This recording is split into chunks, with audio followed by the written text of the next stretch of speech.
ಮಾಧ್ಯಮ ಸ್ನೇಹಿತರೆ, ಖಾದರ್ ಅವರು ಮತ್ತು ಸುರೇಶ್ ಅವರು ಕೂಡ ಇದ್ದಾರೆ.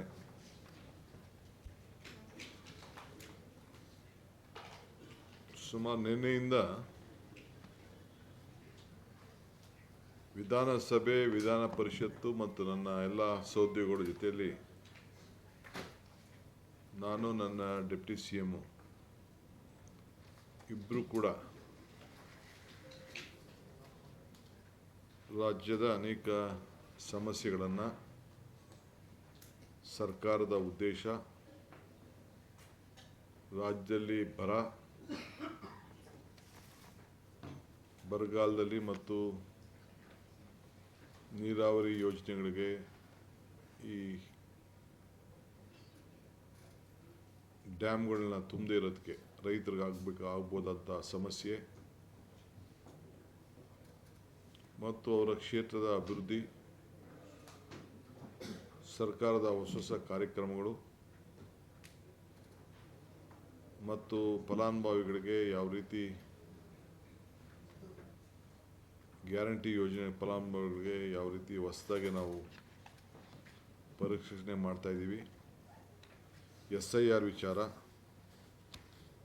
ಪ್ರಜಾಸೇವೆ ಇಲಾಖೆ ಯಾವ ರೀತಿ ಇರ್ತದೆ, ಸೊ ಕಡೆಯ ವ್ಯಕ್ತಿ ಕೂಡ ನಮ್ಮ ಸರ್ಕಾರ ಯಾವ ರೀತಿ ಸಹಾಯ ಮಾಡಬೇಕು, ಆಮೇಲೆ KGF ಗಣಿಗಾರಿಕೆ ಜೀಮನ್ನು ಯಾವ ರೀತಿ ವಾಪಸ್ ತೆಗೆದುಕೊಳ್ಬೇಕು ಮತ್ತು ITI ಜಮೀನನ್ನು ಸರ್ಕಾರ ಹರಾಜಾಗ್ತಾ ಇದನ್ನ ವಾಪಸ್ ನಾವು ಯಾವ ರೀತಿ ಕೇಳಬೇಕು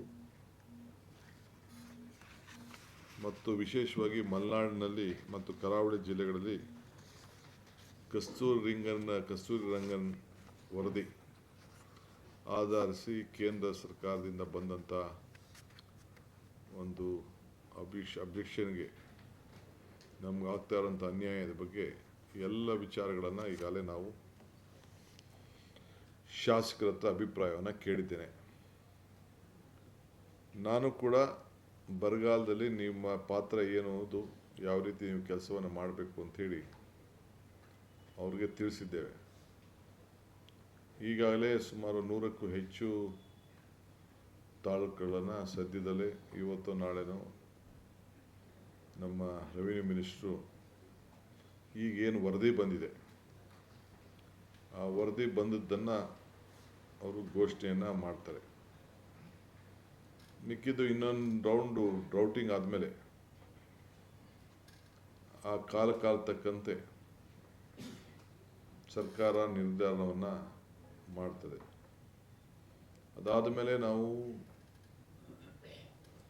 ಕೇಂದ್ರಕ್ಕೆ ಹೋಗಿ ಒಂದು ಡೆಲಿಗೇಷನ್ ಹೋಗಿ ಈ ವಿಚಾರದಲ್ಲಿ ನಮಗೇನು ಸಹಾಯ ಮಾಡಬೇಕು, ಅವರೇನು ಸಮಿತಿಯನ್ನು ಒಂದು ಕಮಿಟಿಯನ್ನು ಕಳಿಸ್ಬೇಕು, ಆ ವಿಚಾರದಲ್ಲೂ ಕೂಡ ನಾನು ಮನವಿಯನ್ನು ಮಾಡಲಿದ್ದೇನೆ. ಸೊ ಭಾಳ ಜನ ಶಾಸಕರೆಲ್ಲ ನಮ್ಮ ಕಾರ್ಯಕ್ರಮ, ನಮ್ಮ ಯೋಜನೆಗಳು, ಹೊಸ ಚಿಂತನೆಗಳು ಇವೆಲ್ಲ ನೋಡಿ ಭಾಳ ಸಮಾಧಾನಕರವಾಗಿ, ಭಾಳ ಆತ್ಮವಿಶ್ವಾಸದಿಂದ ನಾವು ಹೆಜ್ಜೆ ಇಡ್ತಾ ಇದ್ದೇವೆ ಅನ್ನೋದನ್ನು ಹೇಳಿ ಅವರು ನಿರ್ಗಮಿಸಿದ್ದಾರೆ. ಪ್ರಜಾಸೇವೆ ಇಲಾಖೆ ಮುಖಾಂತರ, ಪ್ರಜಾಸೇವೆ ಇಲಾಖೆ ಅಂದರೆ ಒಂದು ಹೊಸ ಡಿಪಾರ್ಟ್ಮೆಂಟ್ನೇ ರಚನೆ ಮಾಡ್ತಾ ಇದ್ದೀವಿ. ACS ಅದಕ್ಕೆ ನನ್ನ ಕೆಳಗಡೆ, ಆ ಇಲಾಖೆ ಕೆಳಗಡೆ ಕೆಲಸ ಮಾಡ್ತಾರೆ. ಪ್ರತಿ ಮಂತ್ರಿ ತಿಂಗಳಿಗೆ 2 ದಿನ, ಮೊದಲನೇ ಶನಿವಾರ ಮತ್ತು 3ನೇ ಶನಿವಾರ ಆ ಜಿಲ್ಲೆಯ ವಿಧಾನಸಭಾ ಕ್ಷೇತ್ರಕ್ಕೆ ಹೋಗಿ ಭೇಟಿ ಕೊಟ್ಟು ಸಾರ್ವಜನಿಕರ ಅಹವಾಲನ್ನು ಸ್ವೀಕಾರ ಮಾಡಿ ಆ ಸಮಸ್ಯೆಗಳನ್ನು ಬಗೆಹರಿಸಲಿಕ್ಕೆ ಮತ್ತು ಅಲ್ಲೇ ಕೆಲವು ಏನಾದರೂ ಕಾನೂನು ಚೌಕಟ್ಟಿನಲ್ಲಿ ನಿರ್ಧಾರವನ್ನು ಮಾಡಿ ಸಹಾಯ ಮಾಡಲಿಕ್ಕೆ ಸಾಧ್ಯ ಅನ್ನೋ ಒಂದು ಸಭೆಗಳನ್ನು ನಡೆಸಿ ಜನರ ಸಮಸ್ಯೆಯನ್ನು ಕೇಳಲಿಕ್ಕೆ ಎಲ್ಲ 224 ಕ್ಷೇತ್ರಕ್ಕೂ ಕೂಡ ಭೇಟಿ ಕೊಡಬೇಕು ಅಂತ ಹೇಳಿದ್ದೇವೆ. ಇದಾದ ಮೇಲೆ ಸೊ ಹೋಬಳಿ ಮಟ್ಟಕ್ಕೂ ಕೂಡ ಆ ಮಂತ್ರಿಗಳು ಅದೇ ರೀತಿ ರೌಂಡಾಗಿ ಎಲ್ಲ ಕಡೆನೂ ನೆಕ್ಸ್ಟು 18 ತಿಂಗಳು ಆ ಕಾರ್ಯಕ್ರಮವನ್ನು ರೂಪಿಸಬೇಕು ಅಂತ ತಿಳಿಸಿದ್ದೇವೆ. ನಮ್ಮ ಶಾಸಕರು ಅವರು ಮಂತ್ರಿ ಹೋದ ಮೇಲೆ ಪಂಚಾಯಿತಿ ಮಟ್ಟದಲ್ಲೂ ಕೂಡ ಆ ಜನ ಸಂಪರ್ಕಕ್ಕೋಸ್ಕರ ಈ ಪ್ರಜಾ ಸೇವೆ ಇಲಾಖೆಗೆ ಹೋಗಿ ಅಲ್ಲೋಗಿ ಏನು ಜನರ ಸಮಸ್ಯೆಯನ್ನು ಆಲಿಸಬೇಕು, ಜನರ ಹತ್ರ ಹೋಗಬೇಕು, ಜನರ ಭಾವನೆಯನ್ನು ಅರ್ಥಕೊಳ್ಬೇಕು, ಅವರ ಸಮಸ್ಯೆ ಏನಿದೆ ಅಂತೇಳಿ ಅರ್ಥಕೊಂಡು ಸರ್ಕಾರಕ್ಕೂ ಮುಟ್ಟಿಸಿ ಅವ್ರಿಗೊಂದು ಪರಿಹಾರವನ್ನು ಒದಗಿಸಿಕೊಡಬೇಕು ಅಂಥೇಳಿ ಒಂದು ಹೊಸ ಇಲಾಖೆಯ ಭಾವನೆಯನ್ನು, ಚಿಂತನೆಯನ್ನು ಅವ್ರಿಗೆ ಮಾರ್ಗದರ್ಶನವನ್ನು ಕೊಟ್ಟಿದ್ದೇವೆ. ಸೊ ಅದು ಕೂಡ ಆದಷ್ಟು ನಾವು ಪರಿಹಾರವನ್ನು ಕಂಡುಹಿಡಲಿಕ್ಕೆ ಮತ್ತು ಜನರ ಆ ವಿಚಾರಗಳು ಏನಿದೆ ಅದು ಕೂಡ ಸರ್ಕಾರಕ್ಕೆ ಆಗಾಗ ನಮ್ಮನ್ನು ಭೇಟಿ ಮಾಡೋಂಥ ಸಂದರ್ಭದಲ್ಲಿ ಜನರ ಭಾವನೆಯನ್ನು ಕೂಡ ತಿಳಿಸ್ಬೇಕು ಅಂಥೇಳಿ ಅವ್ರಿಗೆ ಮಾರ್ಗದರ್ಶನವನ್ನು ಕೊಟ್ಟಿದ್ದೇವೆ. ಸಚಿವರು ಕೂಡ ತಾಲೂಕು ಮಟ್ಟಕ್ಕೆ ಆದಮೇಲೆ ಹೋಬಳಿ ಮಟ್ಟಕ್ಕೂ ಹೋಗಬೇಕು ಕಂಪಲ್ಸರಿಯಾಗಿ ಅಂಥೇಳಿ ಅವ್ರಿಗೆ ಮಾರ್ಗದರ್ಶನವನ್ನು ಕೊಟ್ಟಿದ್ದೇವೆ. ಇದಲ್ಲದೆ SIR ವಿಚಾರ ಈಗಾಗಲೇ ಪ್ರಾರಂಭ ಆಗಿದೆ. ತಮಗೀಗಾಗಲೇ ಗೊತ್ತಿದೆ, ಸುಮಾರು 1 ಕೋಟಿಗೂ ಹೆಚ್ಚು ವೋಟರ್ ಲಿಸ್ಟಲ್ಲಿ ಇಲ್ಲ. ಸೊ ಈಗ ನಾವು ಸರ್ಟಿಫಿಕೇಟನ್ನು ಕೊಡ್ತಾ ಇದ್ದೇವೆ, ಪರ್ಮನೆಂಟ್ ರೆಸಿಡೆನ್ಸ್ ಸರ್ಟಿಫಿಕೇಟು ಮತ್ತು ಜಾತಿ ಪ್ರಮಾಣ ಪತ್ರ ಅದನ್ನು ಒದಗಿಸ್ಕೊಡ್ತಾ ಇದ್ದೇವೆ. ಅವ್ರಿಗೇನಾದ್ರು ಬೇಕು ಅಂತಂದರೆ ಜನರಿಗೆ ಸಹಾಯ ಮಾಡಬೇಕು. ನಾನು ಎಲೆಕ್ಷನ್ ಕಮಿಷನ್ಗೆ ಎಲ್ಲ ಪಂಚಾಯತಿಗಳಲ್ಲೂ ಕೂಡ ಎಲ್ಲ ಊರುಗಳಲ್ಲೂ ಕೂಡ ಎಲ್ಲೆಲ್ಲಿ ಆ ಬೂತ್ ಇದೆ ಆ ಬೂತ್ನಲ್ಲಿ ಸಭೆ ನಡೆಸಿ ನೀವು ಆ ವೋಟರ್ ಲಿಸ್ಟ್ನ ಪಬ್ಲಿಷ್ ಮಾಡಬೇಕು. ಪಬ್ಲಿಷ್ ಅಂದರೆ ಅಫಿಷಿಯಲಾಗಿ ನೀವು ಓದಬೇಕು, ಸಭೆಗಳನ್ನು ಮಾಡಬೇಕು ಅಂತೇಳಿ ಕೂಡ ನಾನು ಮನವಿ ಮಾಡಿದ್ದೇನೆ. ಆ ವಿಚಾರದಲ್ಲೂ ಕೂಡ ಸರ್ಕಾರ ನಮ್ಮದೇ ಆದಂಥ ಕಾರ್ಯಕ್ರಮವನ್ನು ರೂಪಿಸ್ತದೆ. ಈಗ ನಾನು ಶಾಸಕರು ಕೂಡ ನಿಮ್ಮ ಕ್ಷೇತ್ರದಲ್ಲಿ ಮತದಾನದ ಹಕ್ಕನ್ನು ಉಳಿಸ್ಕೊಳ್ಬೇಕು, ಮತ ಇದ್ದರೆ ನಿಮ್ಮ ಬದುಕಿಗೆ ಒಂದು ದೊಡ್ಡ ಶಕ್ತಿ ಬರ್ತದೆ ಅನ್ನೋದನ್ನು ಅವ್ರಿಗೆ ವಿಚಾರವನ್ನು ಪ್ರತಿಯೊಬ್ಬರು ಕೂಡ ತಿಳಿಸ್ಬೇಕು. ಯಾರಿಗೂ ಕೂಡ ಅನ್ಯಾಯ ಆಗಬಾರ್ದು. ಮತದಾನದ ಹಕ್ಕನ್ನು ಕಾಪಾಡಲಿಕ್ಕೆ ಎಲ್ಲರೂ ಕೂಡ ಒಂದು ಅವಕಾಶವನ್ನು ಕೊಡಬೇಕು. ಈಗ ಕೆಲವರಿಗೆ ಸುಮಾರು ಒಂದು 45 ಲಕ್ಷಕ್ಕೂ ಹೆಚ್ಚು ಜನರಿಗೆ ನೋಟಿಸ್ಗಳು ಹೋಗ್ತಾ ಇದೆ. ಅದಕ್ಕೆ ಏನೇನು ಬೇಕು, ಪರಿಹಾರ ಬೇಕು, ದಾಖಲೆ ಬೇಕು, ಅದಕ್ಕೆಲ್ಲ ಶಾಸಕರು BLAಗಳ ಮುಖಾಂತರ ಅವ್ರಿಗೆಲ್ಲ ಒದಗಿಸ್ಕೊಡ್ಬೇಕು ಅಂಥೇಳಿ ಅವರೆಲ್ಲರೂ ಕೂಡ ಮಾರ್ಗದರ್ಶನ ಕೊಟ್ಟಿದ್ದೇವೆ. ಇದಲ್ಲದೆ ಯಾವ್ದಾದ್ರು ಬಿಟ್ಟೋಗಿತ್ತು ಅಂದರೆ ಫಾರಮ್ 6, 8 ಏನೇನಿದೆ ಆ ಕಾನೂನು ಚೌಕಟ್ಟಿನಲ್ಲಿ ಆ ಪ್ರಕಾರ ನೀವೆಲ್ಲರೂ ಕೂಡ ಆ ಓಟಿನ ಮತದಾನದ ಹಕ್ಕನ್ನು ಕೊಡಿಸ್ಲಿಕ್ಕೆ ನೀವು ಮುಂದಾಳತ್ವವನ್ನು ವಹಿಸ್ಕೊಳ್ಬೇಕು. ಯಾವುದು ಪಾರ್ಟಿ ಪಕ್ಷ ಅನ್ನೋದಕ್ಕೆ ನೋಡದೆ ನೀವೆಲ್ಲರೂ ಕೂಡ ನೀವು ಸಹಾಯವನ್ನು ಮಾಡಬೇಕು ಅಂಥೇಳಿ ಅವರಿಗೆ ಮಾರ್ಗದರ್ಶನವನ್ನು ನಾವು ಕೊಟ್ಟಿದ್ದೇವೆ. ಇದಾದ ಮೇಲೆ ನಾನು ಅವ್ರಿಗೆ ಭಾರತ್ ಜೋಡೋ ಸಂಘಟನೆ ಬಗ್ಗೆ ನಾನು ತಿಳಿಸಿದ್ದೇನೆ. ಇವತ್ತು ಭಾರತ್ ಜೋಡೋ ಸಂಘ ಇದು ಯುವಕರಿಗೆ ಒಂದು ಈಗಿನ ಹೊಸ ಜನ್ರೇಷನ್ನ ನಾವು ಅವ್ರಿಗೆ ಅನೇಕ ಕಾರ್ಯಕ್ರಮಗಳನ್ನು ನಾವು ರೂಪಿಸ್ತಾ ಇದ್ದೇವೆ. ಅವ್ರಿಗೆ ಯುವಕರಿಗೆ ಪ್ರತಿ ಪಂಚಾಯತಿಯಲ್ಲೂ ಕೂಡ 100ರಿಂದ 250 ಜನ ಕ್ರೀಡೆಗೆ, ಯೋಗ ಮತ್ತು ಯೋಗಕ್ಷೇಮ, ಸಾಂಸ್ಕೃತಿಕ ಚಟುವಟಿಕೆಗಳು, ಪರಿಸರ ಮತ್ತು ಗಿಡ, ಬೋಧನೆ, ಸಮುದಾಯ ಸೇವೆ, ವಿಪತ್ತು ನಿರ್ವಹಣೆ, ನಾಯಕತ್ವ ಮತ್ತು ವ್ಯಕ್ತಿತ್ವ ವಿಷಯ ಇಂಥ ಎಲ್ಲ ಕೂಡ ವಿಚಾರವನ್ನು ಗಮನದಲ್ಲಿಟ್ಕೊಂಡು ಸಾಂಸ್ಕೃತಿಕವಾಗಿ ಹೆಚ್ಚಿಗೆ ಗಮನವನ್ನು ಕೊಟ್ಟು ಸಾಯಂಕಾಲ ಅವರ ಯಾವುದೋ ಅಭ್ಯಾಸ ಕೂಡ ಹೋಗದೆ, ಸೊ ಅವರು ಕೆಲವರು ಅನೇಕ ನಮಗೆ ಮಾರ್ಗದರ್ಶನ ಕೊಟ್ಟಿದ್ದಾರೆ.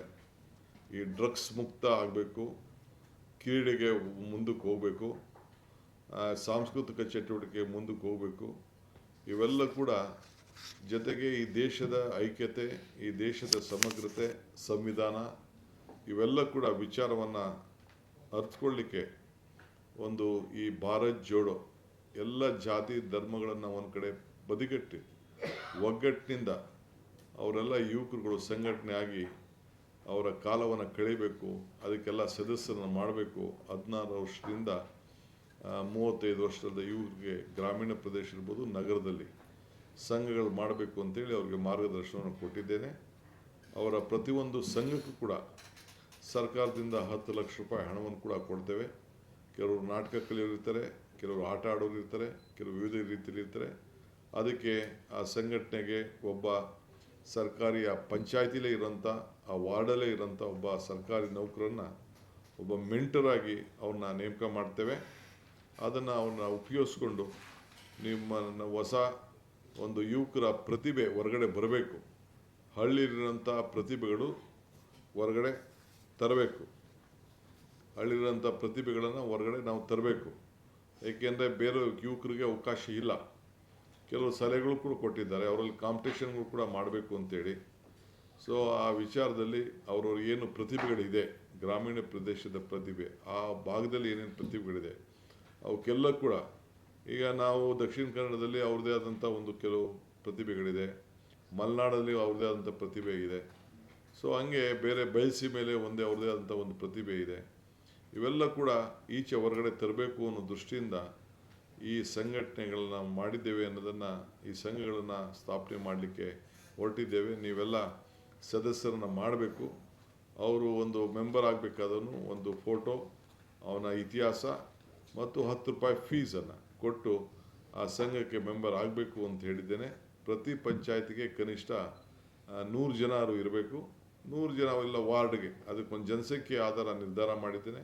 ಪಟ್ಟಣ ಪಂಚಾಯತಿಗೆ ಎಷ್ಟು, CMCಗೆ ಎಷ್ಟು, ನಗರಸಭೆಗಳಿಗೆ ಎಷ್ಟು, ಕಾರ್ಪೊರೇಷನ್ಗೆ ಎಷ್ಟು ಅಂಥೇಳಿ ಒಂದು ಜನಸಂಖ್ಯೆ 10,000 ಜನಸಂಖ್ಯೆ ಕಾರ್ಪೊರೇಷನ್ ಏರಿಯಾಲಿ, ಪಟ್ಟಣ ಪಂಚಾಯತಿಲಿ ಒಂದು 4,000, 6,000 ಈ ರೀತಿ ಒಂದು ಗೈಡ್ಲೈನ್ಸ್ ಇದೆ. ಆ ಗೈಡ್ಲೈನ್ ಪ್ರಕಾರ ಆ ವ್ಯಾಪ್ತಿಯಲ್ಲಿ ತಾವು ಮಾಡಬೇಕು ಅಂಥೇಳಿ ನಾನು ಅವ್ರಿಗೆ ಮಾರ್ಗದರ್ಶನವನ್ನು ಕೊಟ್ಟಿದ್ದೇನೆ. ಸೊ ಅದರಿಂದ ಏನೇನು ಅನುಕೂಲ ಆಗ್ತದೆ ಅಂತ ಕೂಡ ವಿವರವನ್ನು ಅವ್ರಿಗೆಲ್ಲ ತಿಳಿಸಿದ್ದೇನೆ. ಸೊ ಎಲ್ಲರೂ ಕೂಡ ಖಂಡಿತ ನಾವು ಮಾಡ್ತೇವೆ ಅಂಥೇಳಿ ಹೋಗಿದ್ದಾರೆ. ವಿಶೇಷವಾಗಿ no to drugs, yes to sports. No to drugs, yes to ನಮ್ಮ ಸಾಂಸ್ಕೃತಿಕವಾದಂಥ ಚಟುವಟಿಕೆಗಳಿಗೆ, ನಮ್ಮ ಅನೇಕ ಚಟುವಟಿಕೆಗಳಿಗೆ, ಪರಿಸರ ಒಳಗೊಂಡಂತೆ ಇವೆಲ್ಲ ಕೂಡ ಕಾರ್ಯಕ್ರಮವನ್ನು ಮಾಡಬೇಕು ಅಂಥೇಳಿ ಅವ್ರಿಗೆಲ್ಲ ಮಾರ್ಗದರ್ಶನವನ್ನು ಕೊಟ್ಟಿದ್ದೇವೆ. ಸೊ ಅವ್ರಿಗೆ ಇಷ್ಟು ದಿನ ಟ್ರಯಲ್ಗೆ ನಾವು ಆನ್ಲೈನ್ ಇಟ್ಟಿದ್ದು, ಈಗ ಮುಂದಕ್ಕೆ ಆಫ್ಲೈನ್ಗೆ ಅವಕಾಶವನ್ನು ನಾವು ಕೊಟ್ಟು ಮಾರ್ಗದರ್ಶನ ಕೊಟ್ಟು ಮಾಡಿದ್ದೇವೆ. ಈಗ ಆನ್ಲೈನಲ್ಲೇ ಸುಮಾರು 7 ಲಕ್ಷ ಜನ ಮೆಂಬರ್ಶಿಪ್ಪನ್ನು ತೆಗೆದುಕೊಂಡಿದ್ದಾರೆ. ಒಂದು ಸತಿ ಮೆಂಬರ್ಶಿಪ್ ಆದಮೇಲೆ ಆ ಪಂಚಾಯತಿ ವ್ಯಾಪ್ತಿಯಲ್ಲಿ, ಆ ವಾರ್ಡಲ್ಲಿ, ಆ ವಾರ್ಡ್ ಹೆಸರಿನಲ್ಲಿ ಭಾರತ್ ಜೋಡೋ ಯುವ ಸಂಘ, ಅದು ಯುವಕ ಸಂಘ, ಅದು ರಿಜಿಸ್ಟ್ರೇಷನ್ ಆಗ್ತದೆ. ಆಮೇಲೆ ಸರ್ಕಾರದ ಯಾವುದಾದ್ರು ಒಂದು ಶಾಲೆಲಾಗಲಿ, ಸಮುದಾಯ ಭವನದಲ್ಲಾಗಲಿ, ಇಲ್ಲ ಅಂತ ಯಾರ್ದಾದ್ರು ರೆಕಗ್ನೈಸ್ಡ್ ಶಾಲೆಗಳಲ್ಲಾಗಲಿ, ಅಲ್ಲಿ ಸಭೆಗಳನ್ನು ಯಾವತ್ತೂ ಅವರು ನಿಗದಿ ಮಾಡ್ತಾರೋ, ವಾರಕ್ಕೆ ಒಂದಿನನೋ 15 ದಿನಕ್ಕೆ ಒಂದಿನ ನಿಗದಿ ಮಾಡಿ ಅವ್ರ ಕಾರ್ಯಕ್ರಮವನ್ನು ರೂಪಿಸ್ತಾರೆ. ಇದಕ್ಕೀಗಲೇ ನಾವು ಹಣವನ್ನು ಕೂಡ ಅದಕ್ಕೆ ಒಂದು ಪಂಚಾಯತಿಗೆ ಆಗಲಿ ಒಂದು ವಾರ್ಡ್ಗಾಗಲಿ 10 ಲಕ್ಷ ಕೊಡಬೇಕು ವರ್ಷಕ್ಕೆ ಅಂತೇಳಿ ನಿಗದಿ ಮಾಡಿದ್ದೇವೆ. ಸೊ ಇದು ಕೂಡ ನಮ್ಮೆಲ್ಲ ಶಾಸಕರಿಗೆ ವಿಚಾರವನ್ನು ನಾನು ತಿಳಿಸಿದ್ದೇನೆ. ಇದಲ್ಲದೆ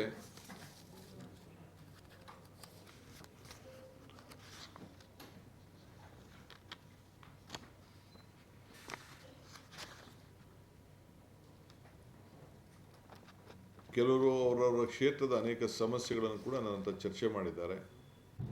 ಅದನ್ನು ಕೂಡ ನಮ್ಮ ಹಣದ ಗಮನದಲ್ಲಿಟ್ಕೊಂಡು ಯಾವ ರೀತಿ ಅದನ್ನು ಉಪಯೋಗಿಸಬೇಕು, ಯಾವುದು ಕೂಡ ಕ್ಷೇತ್ರದ ಅಭಿವೃದ್ಧಿಗೆ ಪ್ರತಿಯೊಬ್ಬ ವ್ಯಕ್ತಿ ಕೂಡ ಯಾವುದೇ ಫಲಾನುಭವಿಗಳು ಕೊಡಬೇಕಾದ್ರೆ ಎಲ್ಲ ದಾಖಲೆ, ಫೋಟೋ, ಅವನಿಗೆ ಹಣ ಕೊಡಬೇಕಾದ್ರೆ, ಅವನಿಗೇನಾದ್ರು ಸಹಾಯ ಮಾಡಬೇಕಾದ್ರೆ, ಆ ಫಲಾನುಭವಿ ಆಯ್ಕೆ ಮಾಡಬೇಕಾದ್ರೆ ಪ್ರತಿಯೊಂದು ಕ್ಷೇತ್ರದಲ್ಲೂ ಕೂಡ ಆ ಫಲಾನುಭವಿಗಳ ಇಂದಿನ ಪರಿಸ್ಥಿತಿ ಏನಿತ್ತು, ಕೊಟ್ಟ ಮೇಲೆ ಏನಾಗಿದೆ, ಅವನ ಫೋಟೋ, ಭಾವಚಿತ್ರ ಎಲ್ಲ ಕೂಡ ನೀವು ಇಟ್ಕೊಳ್ಬೇಕು, ವಿಡಿಯೋ ಮಾಡಬೇಕು.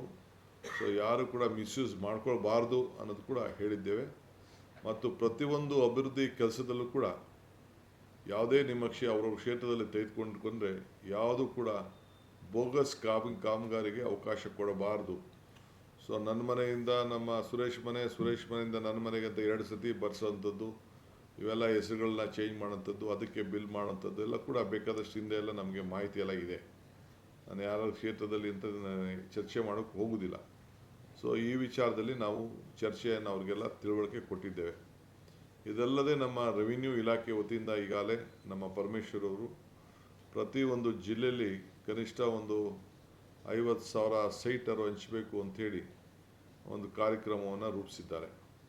ಸೊ ಎಲ್ಲ ಸರ್ಕಾರಿ ಎಲ್ಲೆಲ್ಲಿ ಜಮೀನಿದೆ ಅದನ್ನೆಲ್ಲ ಈಗಾಗಲೇ ಐಡೆಂಟಿಫಿಕೇಷನ್ ಮಾಡ್ತಾಯಿದ್ದೀವಿ.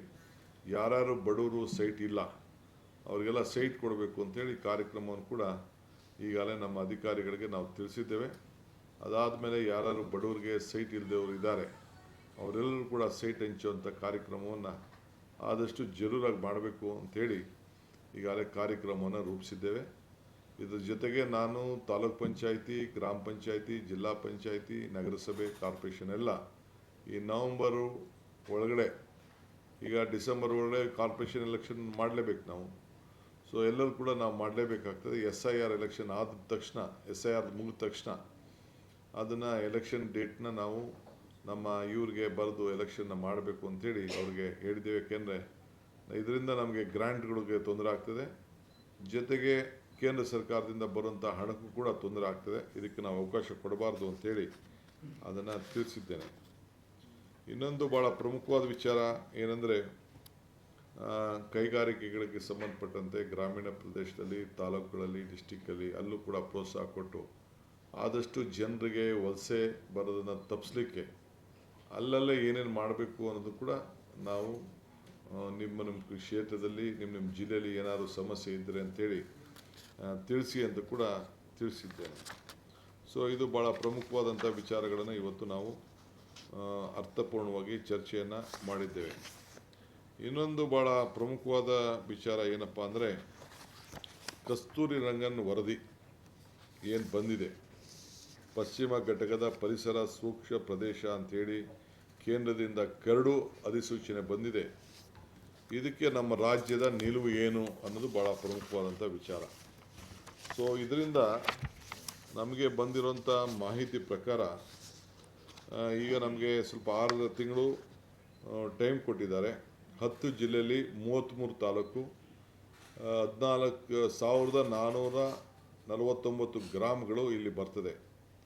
ಸೊ ಕರ್ನಾಟಕದಲ್ಲಿ 20,668 ಚದರ ಕಿಲೋಮೀಟ್ರ್ ಪ್ರದೇಶ ಇದೆ. ಸೊ ಇಲ್ಲಿ ಮುಂದೆ ನಮ್ಮ ಕೃಷಿಕರ ಜೀವನೋಪಾಯಕ್ಕೆ, ಅವರ ಮೂಲ ಸೌಕರ್ಯ ಮತ್ತು ಅವ್ರ ಭವಿಷ್ಯ ಅಭಿವೃದ್ಧಿಗೆ ಭಾಳ ತೊಂದರೆ ಆಗ್ತಾಯಿದೆ. ಸೊ ಇದನ್ನು ಯಾವ ರೀತಿ ನಾವು ರಕ್ಷಣೆ ಮಾಡಬೇಕು ಅಂಥೇಳಿ ಈಗಾಗಲೇ ಚರ್ಚೆ ಮಾಡಿದ್ದೇವೆ. ಹಿಂದೆ ಕೂಡ ನಮ್ಮ ಸರ್ಕಾರ ಇದನ್ನು ತಿರಸ್ಕರಿಸಬೇಕು ಅಂಥೇಳಿ ನಾವು ಕ್ಯಾಬಿನೆಟಲ್ಲಿ ಸಿದ್ದರಾಮಯ್ಯನವರ ಸರ್ಕಾರ ಇದ್ದಾಗ ನಾವು ಅದನ್ನು ಮಾಡಿದ್ದು. ಆದರೂ ಕೂಡ ಅವರು ಅದನ್ನು ಪರಿಗಣದೆ ಈಗ ಏಕಪಕ್ಷೀಯ ನಿರ್ಧಾರವನ್ನು ತೆಗೆದುಕೊಂಡಿದ್ದಾರೆ. ಸೊ ಅದಕ್ಕೆ ನಮ್ಮ ಸರ್ಕಾರ ಅದನ್ನು ಯಾವ ರೀತಿಯೂ ಕೂಡ ನಾವು ಒಪ್ಪಲಿಕ್ಕೆ ಸಾಧ್ಯ ಇಲ್ಲ. ಮುಂದೊಂದು ದಿನ ನಾನು ಕ್ಯಾಬಿನೆಟಲ್ಲಿ ತಂದು ಇದನ್ನು ನಾನು ಚರ್ಚೆ ಮಾಡ್ತೇನೆ ಮತ್ತು ಜನರ ಅಭಿಪ್ರಾಯ ಕೂಡ ಸರ್ಕಾರ ಗಂಭೀರವಾಗಿ ನಾವು ಗಣನೆಗೆ ತೆಗೆದುಕೊಳ್ಬೇಕಾಗ್ತದೆ. ನಮ್ಮೆಲ್ಲ ಶಾಸಕರು ಕೂಡ ಭಾಳ ಆತಂಕವನ್ನು ವ್ಯಕ್ತಪಡಿಸಿದ್ದಾರೆ.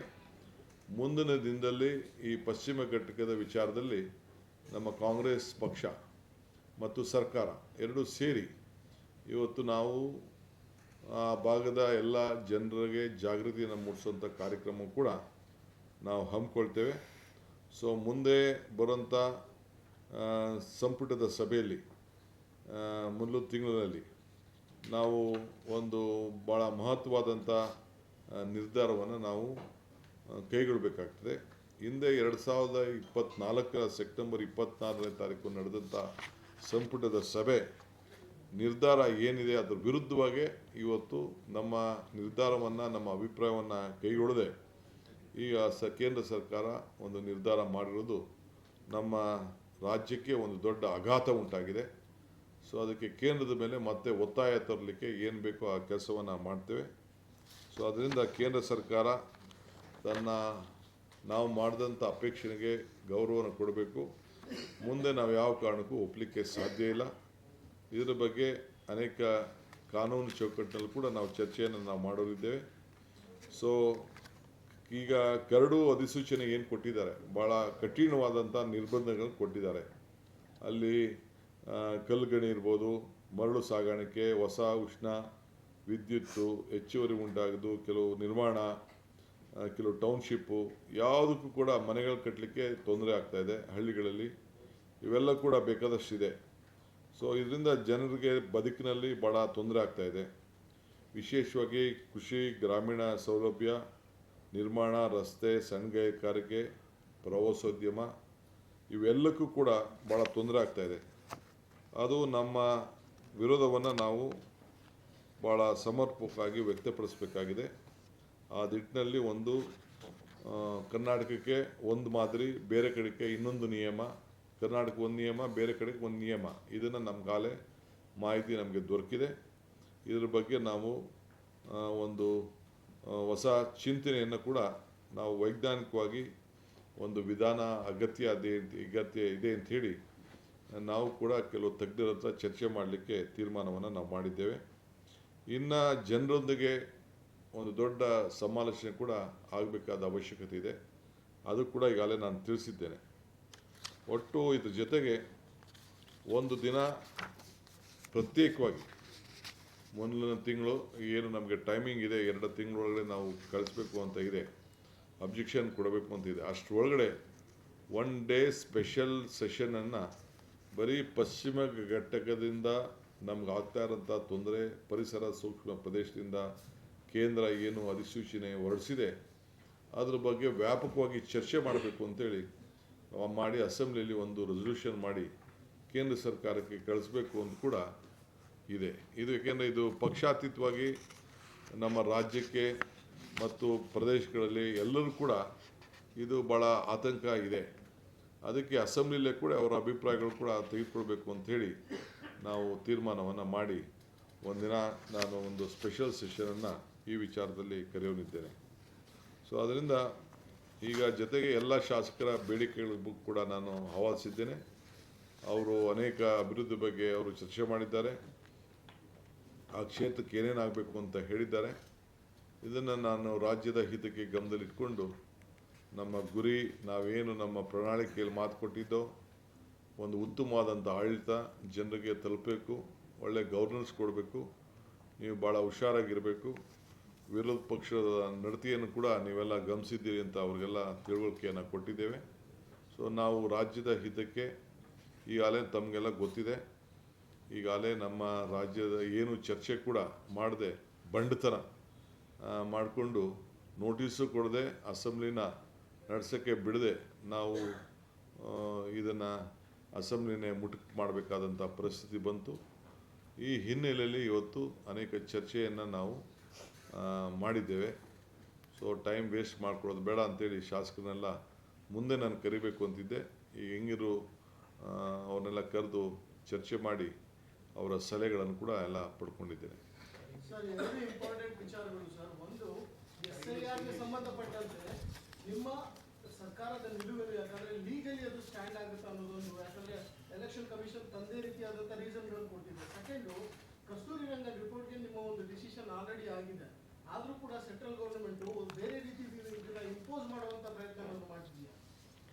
ಈಗ SIR ವಿಚಾರದಲ್ಲಿ ನಾನು ವಿಭಿನ್ನವಾದಂಥ ಅಭಿಪ್ರಾಯನ ವ್ಯಕ್ತಪಡಿಸಿದ್ದೇನೆ.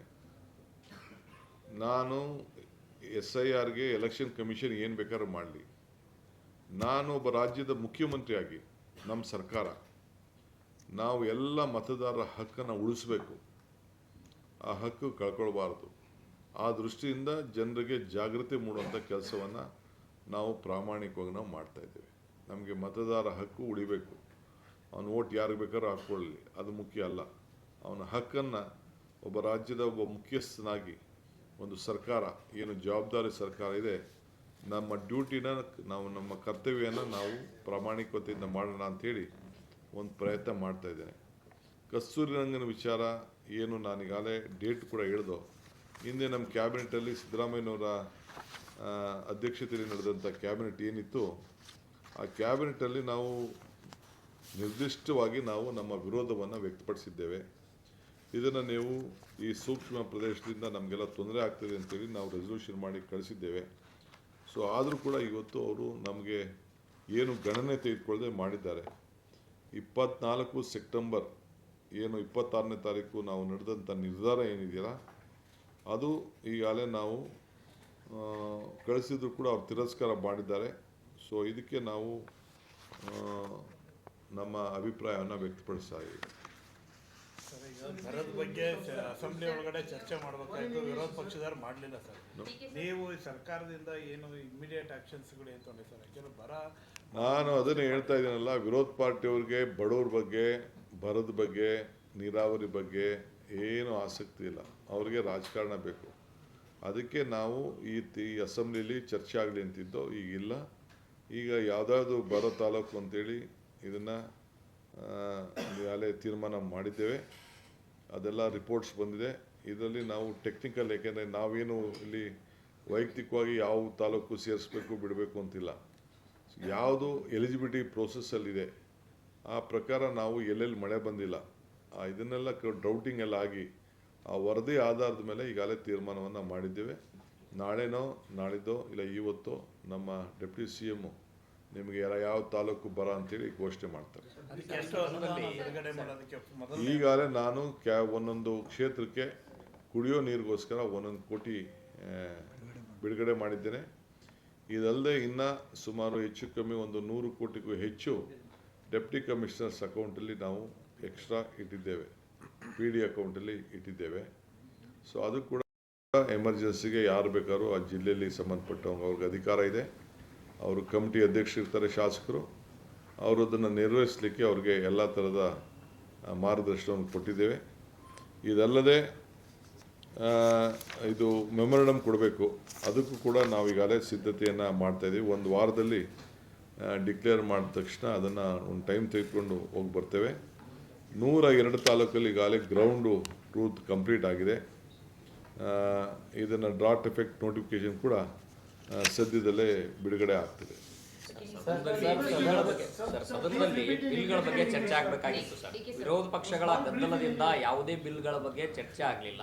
ಈಗ ಹೊರಗಡೆ ಬಂದು 5% ಪಾರ್ಕ್ಗಳ 5% ಜಾಗವನ್ನು ಬಳಕೆ ಮಾಡೋ ವಿಚಾರಕ್ಕೆ ಅದಾನಿಯವರಿಗೆ ಯೂಸ್ ಮಾಡಲಿಕ್ಕೆ ಅನುಕೂಲ ಮಾಡಿಕೊಡ್ತಾ ಇದ್ದಾರೆ ಅಂತ ಟೀಕೆಯನ್ನು ವಿರೋಧ ಪಕ್ಷದ ನಾವು ಯಾರಿಗೂ ಬಳಕೆ ಮಾಡ್ಕೊಳ್ಳೋಕ್ಕೆ ಯಾವ ಅವಕಾಶನೂ ಇಲ್ಲ. ಯಾವುದು ಕೂಡ ನನಗೆ ನಾನು ಪಟ್ಟಿ ಕೊಡಲ್ಲ ಯಾವ ಸರ್ಕಾರದಲ್ಲಿ ಯಾವ ಜಾಗನ ಪಾರ್ಕ್ನ ಎಂತೆಂತಕ್ಕೆ ಉಪಯೋಗಿಸ್ಕೊಂಡಿದ್ದಾರೆ ಅಂತ.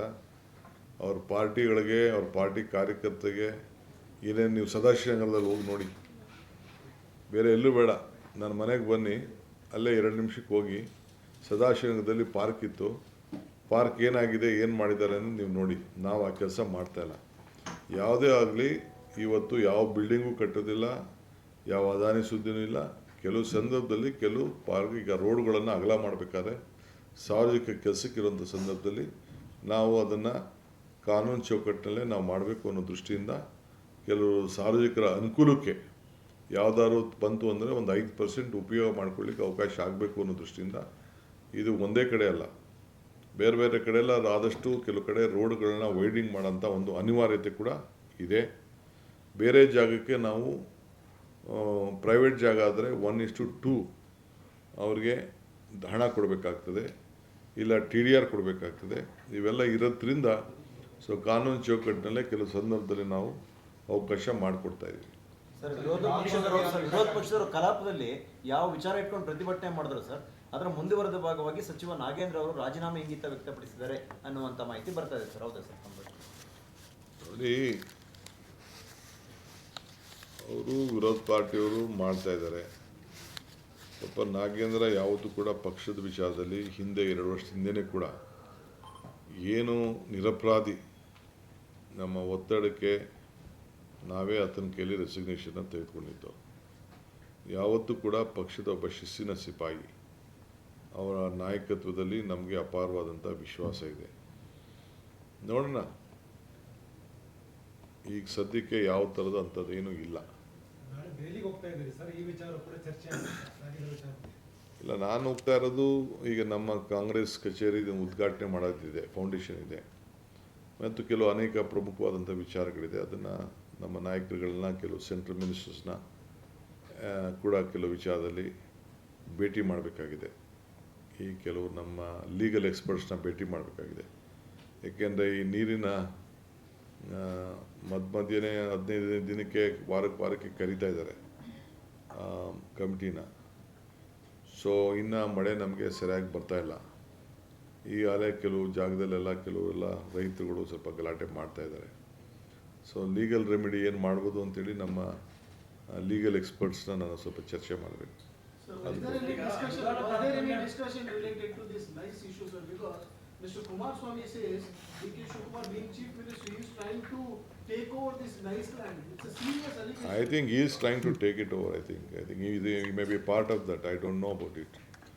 What information he has, I don't know. I think he may be trying to take over it. Let him enjoy it. ಇಲ್ಲ ಈ ಸಲ ಕೂಡ ದಾಖಲೆಗಳನ್ನು ಬಿಡುಗಡೆ ಮಾಡ್ತೇನೆ ಹೇಗೆ ಟೇಕ್ ಓವರ್ ಮಾಡೋ ಪ್ರಯತ್ನ ಪಟ್ಟಿದ್ದಾರೆ ಅನ್ನೋದಕ್ಕೆ ದಾಖಲೆ ಬಿಡುಗಡೆ ಏನು ಬೇಕಾದ್ರೂ ಮಾಡ್ಕೊಳ್ಳಿ ಬಿಡಪ್ಪ. ಅಯ್ಯೋ, I don't want to answer to them. ನನಗೆ ಯಾಕೆ ಉತ್ತರ ಯಾಕೆ ಕೊಡಬೇಕು? ಅವ್ರಿಗೆ ಏನು ಬೇಕಾದ್ರೂ ಪದೇ ಪದೇ ತಮ್ಮನ್ನ ಟಾರ್ಗೆಟ್ ಮಾಡಿ ಹೇಳ್ತಾ ಇದ್ದಾರೆ ಸರ್. ಸಿ, ನನ್ನ ಹೆಸರು ಮಾತಾಡಿದ್ರೆ ಅವ್ರಿಗೆ ಅವ್ರ ಪಾರ್ಟಿಲಿ ಕಿಮ್ಮತ್ ಬರೋದು. BJP ಅವರು ಮಾರ್ಕೆಟು ಅಲ್ಲೂ ಕೂಡ ಮಾಡೋದು. Sir, but these kind of comments actually, sir, over the government and the Chief Minister. ಆಡಲಿ ಬಿಡಿ, ಅವರೆಲ್ಲ ಪಾಪ ನೆನೆಸ್ಕೋಬೇಡ. ಎಲ್ಲ ನಿದ್ರೆ ಬರೋದಿಲ್ವಲ್ಲ ಕೆಲವ್ರಿಗೆ. ಪಾರ್ಕ್ಸ್ ವಿಚಾರದಲ್ಲಿ ಲಾಲ್ಬಾಗ್ರಿಂದು 5% ತಗೊಂಡು ಟನಲ್ ರೋಡ್ ಕಟ್ಟಬೇಕು ಅಂತ ಒಂದು ಅದೇನು ನಿಜಾನ? ಸಿ, ಲಾಲ್ಬಾಗಲ್ಲಿ ಏನೂ ಆಗಲ್ಲ ರೀ. ಲಾಲ್ಬಾಗಲ್ಲಿ ಎಲ್ಲ ಒಂದು ಕಡೆ ಒಳಗಡೆ ಹೋಗ್ತದೆ ಅಷ್ಟೇ. ಏನು ಅಲ್ಲೇನು ಎಫೆಕ್ಟ್ ಏನು ಆಗಲ್ಲ. ಲಾಲ್ಬಾಗ್ ಏನು ಎಫೆಕ್ಟ್ ಆಗಲ್ಲ. ಒಂದು ಕಾರ್ನರ್ ಲಾಲ್ಬಾಗ್ ಆದಮೇಲೆ ಒಂದು ಸೈಡಲ್ಲಿ ಕೆಲವು ಸಂದರ್ಭದಲ್ಲಿ ಉಪಯೋಗಿಸ್ಬೇಕಾಗ್ತದೆ. ಸೊ ಇವೆಲ್ಲ ಇದೆ. ಈಗ ನಾವು ಅದಕ್ಕೆ ಆ ಲಾಲ್ಬಾಗ್ ಆದಮೇಲೆ ಅಲ್ಲಿ ಓಪನ್ ಆಗ್ತದೆ. ಜಸ್ಟ್ ಒಂದು ಸ್ಮಾಲ್ ಎಲ್ಲೂ ಯೂಸ್ ಆಗದೆ ಕಾಲದಲ್ಲಿ ಆಗ್ತದೆ. ಕೆಲಸಕ್ಕೆ ಸಂದರ್ಭದಲ್ಲಿ ಉಪಯೋಗಿಸ್ಬೋದು. ಮಿಷಿನರಿ ಮತ್ತೊಂದಕ್ಕೆ ಒಂದು 6 ತಿಂಗಳು ವರ್ಷಕ್ಕೆ ಉಪಯೋಗಕ್ಕೆ ಒಂದು ಮೂಲೆಯಲ್ಲಿ ಎಲ್ಲೂ ಏನು ಪ್ರಯೋಗ ಮಾಡ್ತಾರೆ ಆಗ್ಬೋದು ಅಷ್ಟೇ. ಅದು ಬಿಟ್ಟರೆ ಬೇರೆ ಏನಿಲ್ಲ. ಈಗ ನಾವು ಲಾಲ್ಬಾಗ್ ಅಂತದನ್ನ 6 ಜಾಗ ಈಗಾಗಲೇ ಐಡೆಂಟಿಫೈ ಮಾಡಿದ್ದೀನಿ, ಫಾರೆಸ್ಟ್ ಜಾಗಗಳನ್ನ. ಈಗ ಅವ್ರ ಹತ್ರ ಎಲ್ಲ ಫಾರೆಸ್ಟ್ ಡಿಪಾರ್ಟ್ಮೆಂಟಲ್ಲಿ ಮಾತಾಡಿದ್ದೀನಿ. ಸೊ ಟ್ರೀ ಪಾರ್ಕ್ ಇರೋಂಥ ಕಡೆ ಒಂದು ಹೊಸ ಇದನ್ನು ನಮ್ಮ ಕಾರ್ಪೊರೇಷನ್ ಅವರು ಕೆಲವು ತೆಗೆದುಕೊಳ್ತಾ ಇದ್ದಾರೆ, BDAನೂ ಕೆಲವು ತೆಗೆದುಕೊಳ್ತಾ ಇದ್ದಾರೆ. ಸೊ ಬೆಂಗಳೂರಿಗೆ ಮುಂದಕ್ಕೆ ಒಂದು 6 ಪಾರ್ಕ್ ಮಾಡಬೇಕು ಅಂತ ತೀರ್ಮಾನವನ್ನು ಮಾಡಿದ್ದೇವೆ. ಇದಲ್ಲದೆ ನೀರಿನ ಇದಕ್ಕೋಸ್ಕರ ಬೆಂಗಳೂರು ನೀರನ್ನು ಕಾಪಾಡಬೇಕು ಅಂತೇಳಿ ಸುಮಾರು 6 ಟ್ಯಾಂಕು, ಏನು ದೊಡ್ಡ ದೊಡ್ಡ ಟ್ಯಾಂಕ್ ಇದೆ, ಹೆಸರುಘಟ್ಟ ಟ್ಯಾಂಕು, ನಮ್ಮ ಹೊಸಕೋಟೆ ಟ್ಯಾಂಕು, ಈ ರೀತಿ ಏನು ಟ್ಯಾಂಕ್ಗಳಿದೆ, ಒಂದು 5-6 ಟ್ಯಾಂಕನ್ನು ಐಡೆಂಟಿಫೈ ಮಾಡಿದ್ದೀವಿ. ಅಲ್ಲೂ ಕೂಡ ನೀರು ಯಾವಾಗ ಕೂಡ ಇರಲಿಕ್ಕೆ ಅದನ್ನು ಒಂದು ಕಮಿಟಿ ಮಾಡಿ ಅದಕ್ಕೆ ಕಾಲೇ ರಿಪೋರ್ಟ್ ರೆಡಿ ಮಾಡ್ತಾ ಇದ್ದೀನಿ. ಯಾವ ರೀತಿ ಆ ಟ್ಯಾಂಕ್ ಉಳಿಸ್ಕೊಂಡು ಅಂತರ್ಜಲವನ್ನು ಹೆಚ್ಚಿಸಬೇಕು ಅಂತ ಮುಂದಕ್ಕೆ ನೆಕ್ಸ್ಟ್ 25 ಇಯರ್ಸ್ಗೆ ಬೆಂಗಳೂರಿಗೆ ಅನುಕೂಲ ಆಗಬೇಕು. ಸೊ ಯಾಕೆಂದರೆ ಒತ್ತುವರಿ ಎಲ್ಲ ಈಗಿಂದನೇ ಸ್ಟಾಪ್ ಮಾಡಬೇಕು ಆ ಟ್ಯಾಂಕ್ಗಳಲ್ಲಿ. ಅದಕ್ಕೆ ಬಂದೋಬಸ್ತ್ ಮಾಡಬೇಕು, ಯಾವ ರೀತಿ ಆಳ ಮಾಡಬೇಕು, ನೀರು ಯಾವುದು ಸೀವೇಜ್ ವಾಟರ್ ಒಳಗಡೆ ಹೋಗಬಾರ್ದು ಅಂತ ಎಲ್ಲದಕ್ಕೂ ಕೂಡ ಈಗಾಗಲೇ ಕ್ರಮ ಕೈಗೊಳ್ಳಲಿಕ್ಕೆ ನಾನು BWSSBಗೆ, ಲೇಕ್ ಡೆವಲಪ್ಮೆಂಟ್ ಅಥಾರಿಟಿಯವ್ರಿಗೆ, ಮೈನರ್ ಇರಿಗೇಷನ್ ಅವ್ರಿಗೆ, BDAಗೆ, BWSSBಗೆ ಎಲ್ಲರೂ ಕೂಡ ಮಾರ್ಗದರ್ಶನ ಕೊಟ್ಟು ಅವ್ರ ಕೈಲಿ ಈಗಾಗಲೇ ಒಂದು ರಿಪೋರ್ಟ್ ರೆಡಿ ಮಾಡಿ ಅಂತ ಹೇಳಿದ್ದೇನೆ. Mr. Tejasvi Surya, sir. ಈಗ ತೂರಳ್ಳಿ ಫಾರೆಸ್ಟು, ತೋಟಿಕಲ್ಲು ಫಾಲ್ಸು, BM ಕಾಲ್ ಫಾರೆಸ್ಟು, ಬಸವಂತರ, ಮಂಡೂರು, ಜ್ಯೋತಿಪುರ ಇವೆಲ್ಲ ಕೂಡ ಒಟ್ಟು ಒಂದು 5,000 ಚಿಲ್ಲರೆ ಏಕರಲ್ಲಿ ಈ ಹೊಸ ಪಾರ್ಕ್ ಮಾಡಲಿಕ್ಕೆ ಪಾಪ ಜನರಿಗೆ ಒಂದು ಗ್ರೀನರಿಗೋಸ್ಕರ ಒಂದು ತೀರ್ಮಾನವನ್ನು ಮಾಡಿದ್ದೇವೆ. ಕೆರೆಯಲ್ಲಿ ಹೇಳಿದ್ನಲ್ಲ, ಹೆಸರುಘಟ್ಟ, ಬೆಟ್ಟದ ಕೋಟೆ ಟ್ಯಾಂಕು, ಹೊಸಕೋಟೆ, ಎಲೆ ಮಲ್ಲಪ್ಪನ Shetty lake, Bannerghatta lake, Bagalur lake, Byramangala lake ಇವೆಲ್ಲ ಕೂಡ ಒಂದು ಹೊಸ ಜೀವ ಕೊಡಲಿಕ್ಕೆ ಒಂದು ಕಾರ್ಯಕ್ರಮವನ್ನು ರೂಪಿಸ್ತಾ ಇದೆ. ಕುಮಾರಸ್ವಾಮಿ ಅವರ ಅವಧಿಯಲ್ಲಿ ಸರ್, ಕುಮಾರಸ್ವಾಮಿ CM ಆಗಿದ್ದಾಗ ಫೋನ್ ಟ್ಯಾಪಿಂಗ್ ವಿಚಾರ ಮಾಡಿದ್ದಾರೆ, ಅನಗತ್ಯವಾಗಿ ಮತ್ತು ಇಲ್ಲಿಗಲ್ ಆಗಿ ಫೋನ್ ಟ್ಯಾಪಿಂಗ್ ಮಾಡಿದ್ದಾರೆ, CBI ಅವರು ಚಾರ್ಜ್ ಶೀಟಲ್ಲಿ ಹೇಳಿದೆ. ನನಗೇನಾದ್ರೂ ಮಾಹಿತಿ ಇಲ್ಲ. ಹಿಂದೆ ಪೇಪರಲ್ಲಿ ಓದಿದ್ದೆ.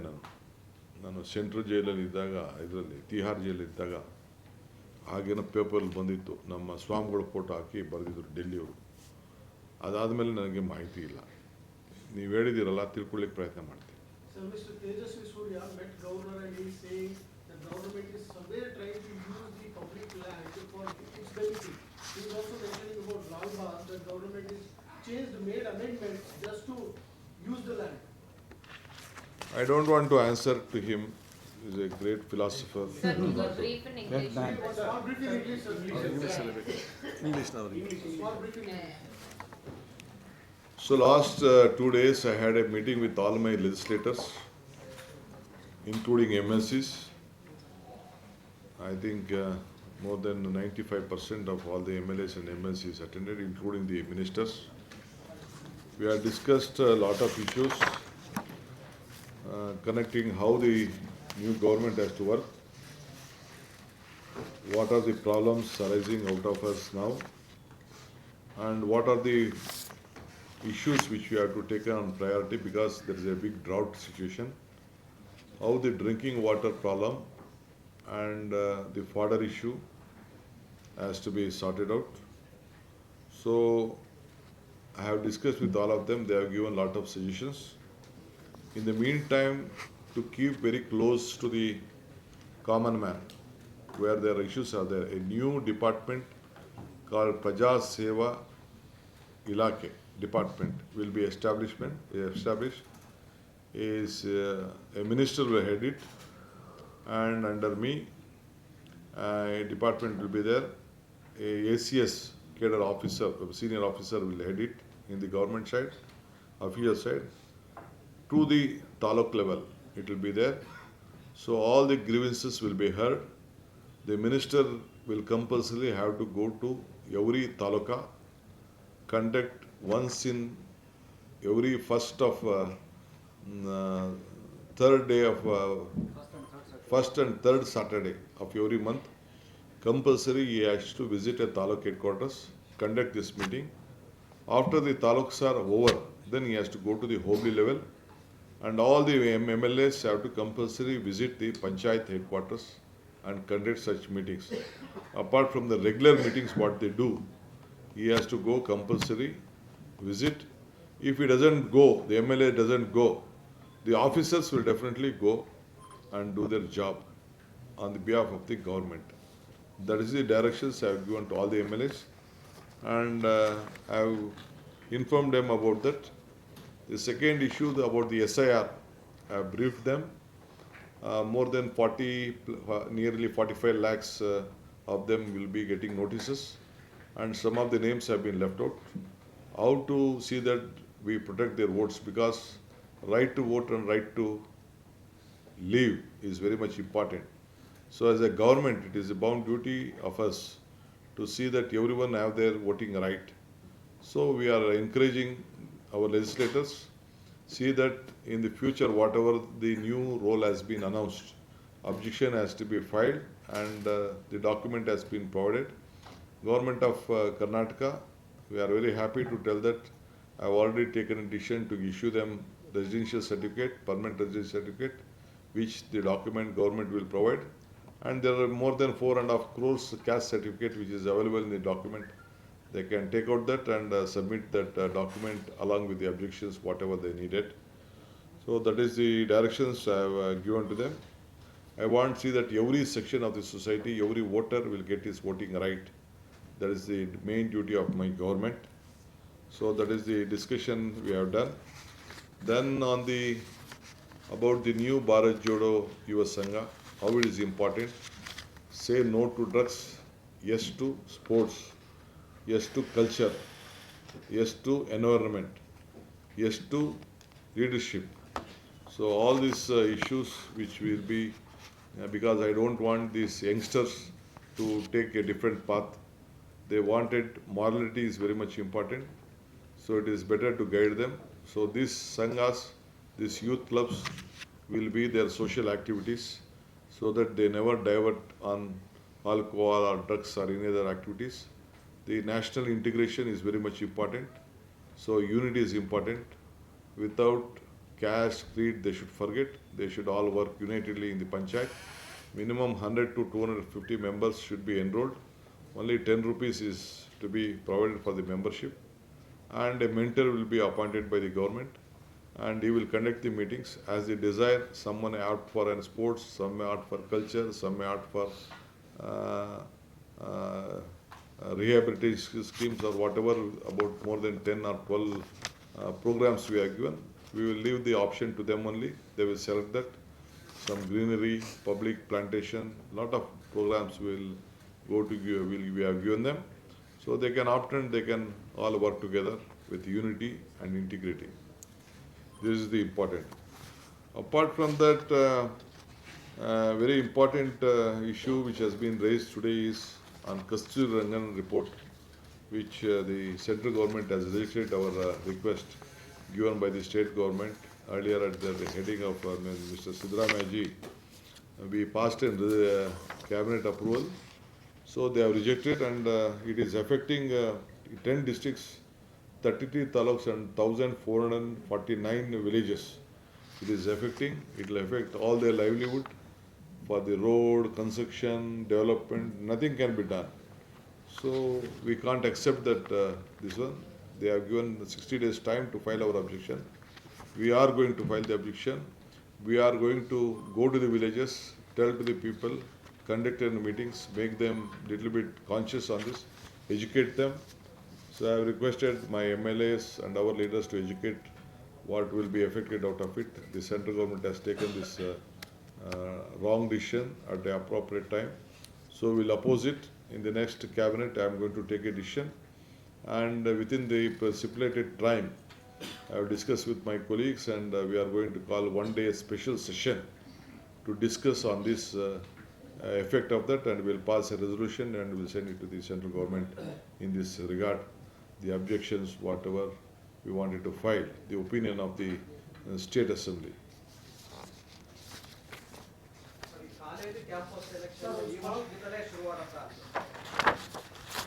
Within next 3-4 days, I'll announce it. Sir pan masala ಮತ್ತೆ ಗೊತ್ತಾಯ್ತು ಸರ್, ಹಾಗೆ ಸರ್ಚ್ ಮಾಡಿ ತಣ್ಣಗಾಯ್ತು ಒಂದು clarity. Phone tapping allegation on small. No, I heard that town planning long back. Still, I have not looked at. My friend has been brought me to my notice. I look at it. I'll see. I don't know what is that actual fact of the case. Dean Nagendra Parameshwar ಅವ್ರನ್ನ sir It's been speculated that Mr. Dean Nagendra has offered the resignation. Sir, it's been told that Mr. Dean Nagendra has been offered resignation. Is that true, sir? Sir ಮತ್ತೆ cabinet reshuffle ಆಗುತ್ತೆ ಅನ್ನುವಂತಹ ಚರ್ಚೆ ಕೂಡ ನಡೀತಾ ಇದೆ sir, ಹೌದಾ sir?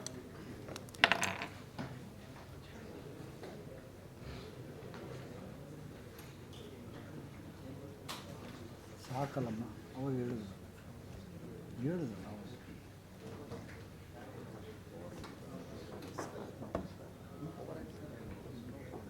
ನಾಳೆ appointments ministers ಹತ್ರ ನಾಳೆ